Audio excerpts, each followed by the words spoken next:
Այն ինչ որ իրենք անում են մեկ նպատակով։ Իրենց գաղափարական մոտեցումների համար հիմքեր են ստեղծում, որովհետև իրենք տեսնում են, որ այնուամենայնիվ մեր ժողովրդի մեջ խորը նստած շատ պատկերացումներ կա եւ պատմական իրադարձությունների վերաբերյալ եւ մի շարք հարցերի շուրջ եւ փորձում են հենց տակից քայքայել այդ պատկերացումները։ Նպատակը սա է։ Թեման հա, ես գիտեմ, որ ինձ փորձում են անընդհատ ինձ կապել միութենական պետության միանալու թեզը։ Եթե չեմ սխալվում, միութենական պետությունը ստեղծվել է 99 թվականին, իմ հիշելով։ Ես նախագահել եմ մինչև 2008 թվականը։ 9 տարի երբեք որևէ խոսակցություն իմ հետ Հայաստանին միավորելու միութենական պետություն չի եղել։ Ռուսաստանի նախագահի հետ։ Ոչ Ելցինի հետ ժամանակին որ ստացվել է, ոչ Պուտինի հետ։ Փորձերը չի եղել։ Ոչ էլ Լուկաշենկոն երբևէ խոսած։ Նույնիսկ մեծ հարց է, եթե մենք այդ հարցը դնեինք, իրենք մեզ հալա նախապայմաններ կդնեին, թե ոչ։ Ըստ տպավորությունը այնպեսին է, որ սենց կաղնած սպասում են, թե երբ կկլանեն Հայաստան այդ միության մեջ։ Ես ձեզ անկեղծությամբ ասում եմ, երբևէ այդ խոսակցությունը իմ հետ չեն ունեցել։ Հիմա ընդհանրապես միութենական պետության մասին եւ ձեր ցանկությունների, որտեղ իրենց դեռ մի կողմ այդ ես ուզում եմ ուղղակի այդ բանը, այդ ստերեոտիպը մենք ճիշտ հասկանանք, չկա այդպիսի բան։ Չի եղել համենայն դեպս այն ժամանակ։ Հիմա ինչի են փորձում այդ միութենական պետության թեզը անընդհատ օգտագործել եւ հատկապես երբ խոսում են իմ մասին, իսկ իմ մասին վերջի ես մի երկու ամիսը ոնց որ մենակ իմ մասին այդ ուրիշ հերոս չգիտեմ երևի այդ բանի հայտնի բանի սկեչից։ Նայեք, Լուկաշենկոն բավական երկար ժամանակ դեմոնիզացվել է արևմտյան լրատվամիջոցին, բավական երկար ժամանակ։ Եվ վերջում գումարվեց նաև այն հանգամանքը, որ Լուկաշենկոն գնաց Շուշի, եթե չեմ սխալվում, հարաբերությունները Իլհամ Ալիևի հետ եւ մեր մոտ բան է ստեղծվել, բավական բացասական վերաբերմունք է ստեղծվել Բելարուսի նախագահի նկատմամբ։ Եվ այդ բացասական վերաբերմունքը հիմա ասենց շահագործվում է 100%։ Դրա համար էլ միշտ անընդհատ է թեման շոշափում։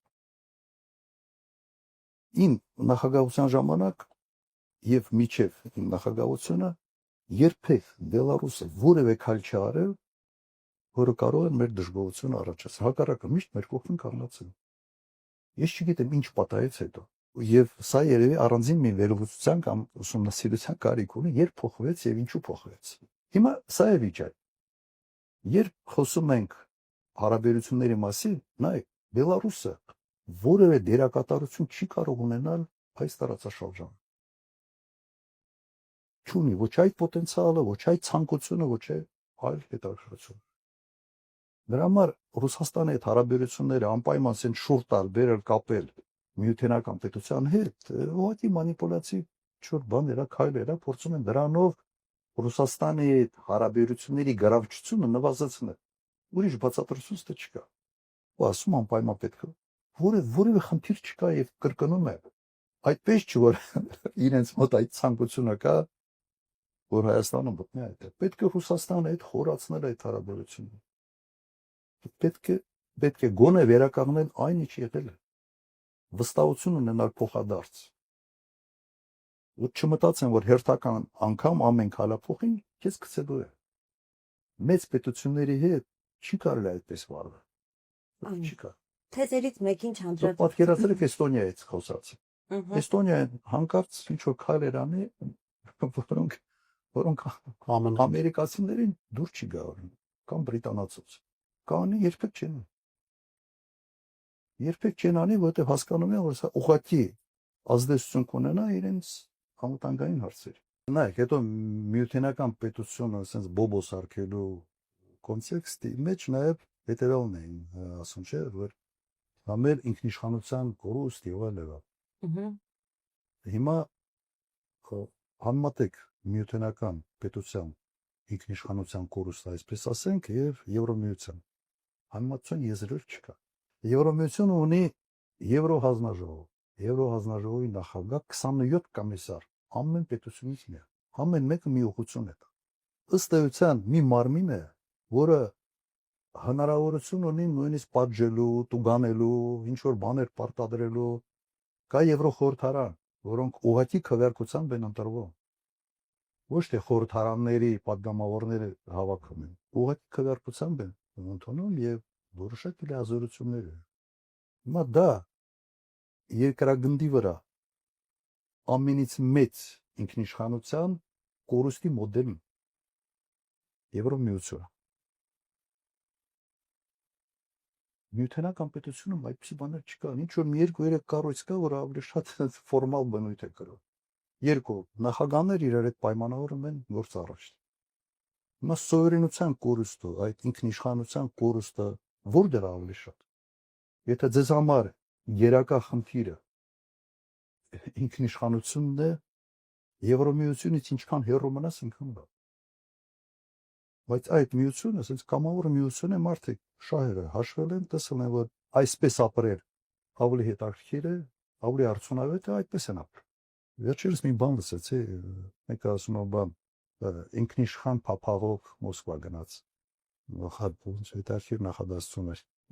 Ինքնիշխան փափաղը, իսկապես ինքնիշխան կոստյումի վրա։ Իշխող քաղաքական վերնախավի հայտարարություններից կարելի է դուրս բերել այդ թեզը, որ ավելի շատ ռուսներն են սադրում ատելություն թուրքերի նկատմամբ, քան պատճառներ կան իրականում պատմականորեն։ Մենք այդքան խելք չունենք ինքներս հասկանանք, թե մեր հետ ինչ է պատահել եւ Ռուսաստանը մեզ պիտի ինչ-որ ատելություն։ Դուք որտեղ եք դա նկատում։ Որ սովետի ժամանակ համալիրն է կառուցել ցեղասպանից։ Մենք երբ հա կառուցել։ Կառուցվել դա։ Դա այդ իրականում ես սա եւ անլուրջ եմ համարում եւ առաջերտին անհարգալից վերաբերմունք հենց հայ ժողովրդին է կապ։ Տեսեք, դուք Ռուսաստանի կարևորությունը Հայաստանի անվտանգության հետ կապված շատ ընդգծեցիք։ Ինչ է ասում իշխանությունը։ Ասում է Ռուսաստանը Հայաստանում հիբրիդային պատերազմ է սկսել։ Ասում է, որ Ռուսաստանը մեզ մենակ է թողել Ադրբեջանի հետ ագրեսիայի դեմ։ Ավելին, ասում է, երբ որ մենք հայ-ադրբեջանական հարաբերությունների հետ կապված հարցեր ենք նրանք ու միջնորդի հետ կապված, մեզ հակադարձում են, արդյոք Ռուսաստանը չեզոք միջնորդ է, ընդգծելը, որ դա ավելի շատ Ադրբեջանի ձեռնտու տարբերակ է, որովհետև Ռուսաստանը կարող է Ադրբեջանի դիրքերից հանդես գալ։ Եթե Հայաստանում այսպիսի ընկալում կա Ռուսաստանի հետ կապված, երբ որ ասում եք հարաբերություններ վերականգնել,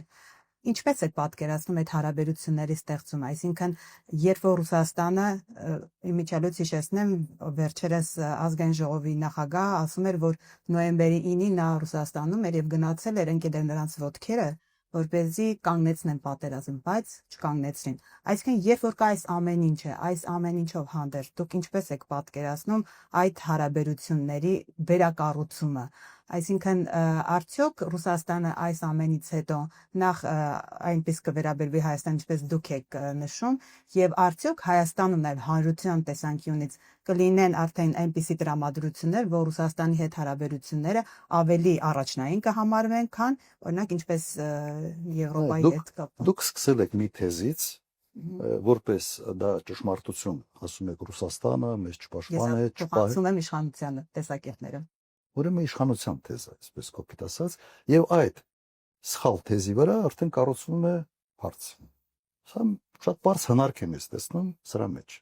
Այդ ոնց եղավ, որ Ռուսաստանը 91 թվից մինչև 23 թիվը կամ 23 թիվը որպես գործընկեր լավներ, հետո հանկարծ վատաց։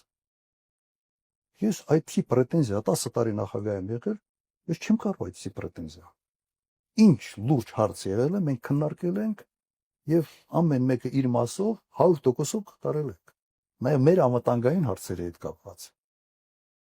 Բայց հիմնական սպառազինության ծավալը եւ այլ չեմ ուզում նույնիսկ դրա մեջ մտնել։ Ինչ պայմանավորում ենք 100%-ով արվում։ Հիմա ես ինչ փոխվեց մի օրում, ի փոխվեց։ Կամ 20 թվականի պատերազմը ով էր կանացրել։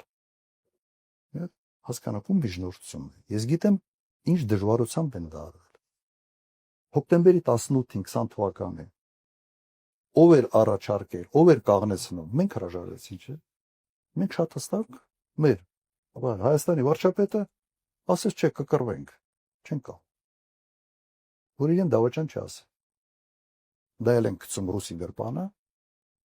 դե լավ հերիք ենք։ Այդ աստիճանի մենք բան չպետք է այդ մանիպուլյացիա ենթարկվելու, ուղղակի ոչ արդար է։ Ну, բացի արդարությունից միգուցե քաղաքականության մեջ արդարություն բառը այդքան լավ չի, բայց ոչ արդար է, ոչ էլ համապատասխանում է իրականության։ Խի ամեն ինչը փոխվեց։ Որովհետև մենք համարել ենք, որ Ռուսաստանը 2000 խաղապահուն է Ղարաբաղում, այն դու, այն Ղարաբաղը, այն Ադրբեջանը։ Գնացեք իրար ոնց ուզում եք պայմանավորենք, ես ձեռքերս լվանում եմ, ես ստանում եմ աշխարհաքաղաքական խաղերի ազատություն, ինչ ուզում անում եմ։ То есть սա չի կարող անհետևանք չլինի։ Ռուսաստանն էլ այդ պարագայում պետք է մտածի։ Այս Հայաստանը ոնց որ ուրիշ տեղ գնում,